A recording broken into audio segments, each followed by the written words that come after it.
ট্যাংরায় triple murder case এবং একেবারে mystery solve করতে গিয়ে একটার পর একটা চাঞ্চল্যকর তথ্য প্রকাশ্যে উঠে আসছে। ট্যাংরায় ফরেনসিক বিশেষজ্ঞ টিম এনআরএস হাসপাতালে 4 ফরেনসিক বিশেষজ্ঞ মেডিসিন বিভাগের চিকিৎসকেরা চিত্ত নিবাসে একাধিক বিষয় খতিয়ে দেখে বেরিয়ে যায় ফরেনসিক বিশেষজ্ঞ টিম। এমনটাই জানা যাচ্ছে।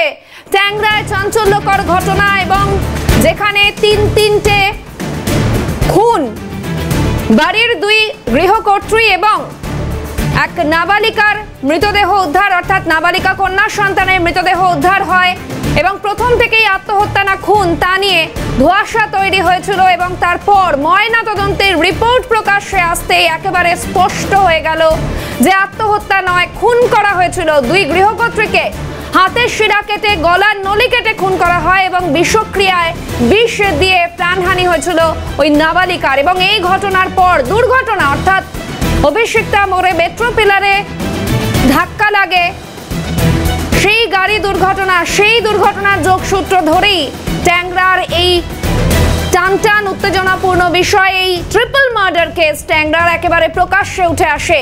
এবং ইতিমধ্যেই যেমনটা জানা যাচ্ছে, দে পরিবারের 2 ছেলে তারা কবুল করে নিয়েছে এক প্রকার খুনের বিষয়। আর আরো বিস্তারিতভাবে জানাবেন সরাসরি এই মুহূর্তে সঙ্গে রয়েছেন প্রতিনিধি মফিজুল ইসলাম। মফিজুল, ইতিমধ্যেই ফরেনসিক বিশেষজ্ঞ টিমের সদস্যরা তারা গিয়েছিলেন এবং সেক্ষেত্রে ঠিক কি নমুনা সংগ্রহ করেছেন তারা, বা ওভারঅল ঠিক কি তথ্য এই মুহূর্তে তোমার কাছে আছে?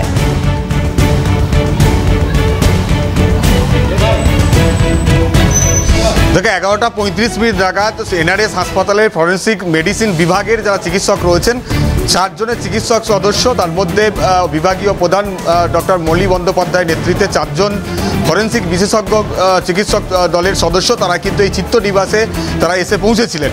গতকালকে তাদের নেতৃত্বেই কিন্তু এই ময়নাতদন্ত হয়েছিল। ময়নাতদন্ত করে যে সমস্ত তথ্য তারা হাতে পেয়েছেন সেই তথ্যের বাস্তবতা খতিয়ে দেখতেই মূলত যেখান থেকে দেহগুলো উদ্ধার হয়েছে সেই বাড়ি তারা কিন্তু পরিদর্শন করতে আসেন।